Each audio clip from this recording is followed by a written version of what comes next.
So for this week's What Wednesday question, we're going to talk about what do you do about mail when it comes to being in an RV full time.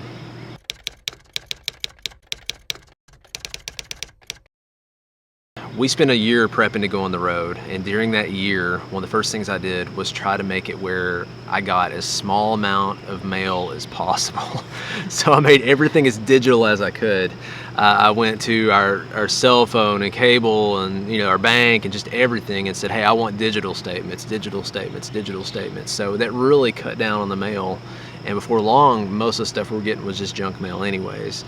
But of course, you're still going to get some physical mail that's coming in, and the stuff that I do get in, or that I did get in, I used an app called Evernote, and I would take a picture of it and scan it into my phone, and then if I really needed a physical copy of it, I would still file that stuff away. So that's that's the first thing, is cut down on the physical mail as much as you can so you don't have to worry about as much mail to start with. So the stuff that we can't make digital, or the physical mail that we receive, we have a local business in our hometown, and we use that address as our permanent address, I guess you could say. So we have it shipped to that local business that we own.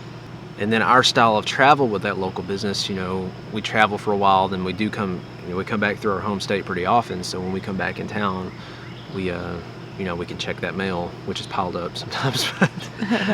And I've got an employee there too, so if I'm expecting something, I can have him open that and let me know, what it is. But if you don't have a local business, a couple of your options, your RV clubs, Escapees, Passport America, things like that, they have options where you can pay them a monthly fee, and they will, just like similar to what my local business does, you use their address they're giving you as your address, and they will forward the mail to you where you're at a campground. It's about $10 a month to have them forward the mail to you, and it's around $30 a month if you want them to actually open the mail and scan your mail, and then you've got a digital copy of that, which, if you're on the road full time, that's pretty handy to have if they would open it and scan it for you.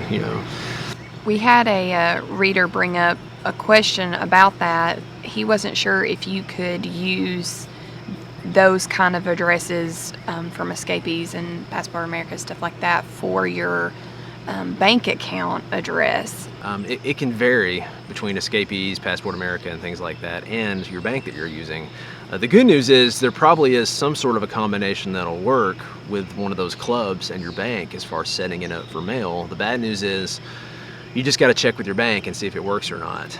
You may have to change banks, and it might come in handy anyways if you've got, say, a local bank changing over to a more national bank that it would work with, because then you can make deposits, access things, or wherever you're at, if it's more of a national bank and has a lot more locations.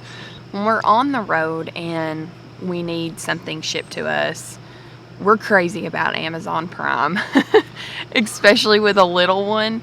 We need stuff fast, and sometimes it's just easier to get it shipped than it is to conquer going to a store to get it. And when you're on the road, sometimes what you want isn't even available where we're at. True. So it's really handy to have that membership. So we're very frequent Amazon Prime users. We love it. To our surprise, most places we've stayed have had no issues letting us mail our stuff to our campsite. We kind of look around to see if it's a residential part. It's really been no problem, because most of your full-time residential people receive their mail there, so they have no problem for us shipping our stuff there as well. And actually, we've even had state parks be totally fine with us having our Amazon Prime or sent to us. That was really surprising. We haven't tried it a lot. We've done it at one or two, and they've let us do it. So I would think that's not the standard policy, but we haven't had any issues. So mail's a little bit tricky, but not impossible. It just takes a little bit of extra planning than walking to your mailbox like we used to do. So that's how we deal with mail. If you've got extra things to add, of course, pop those in the comments. And if you've got additional questions, feel free to let us know.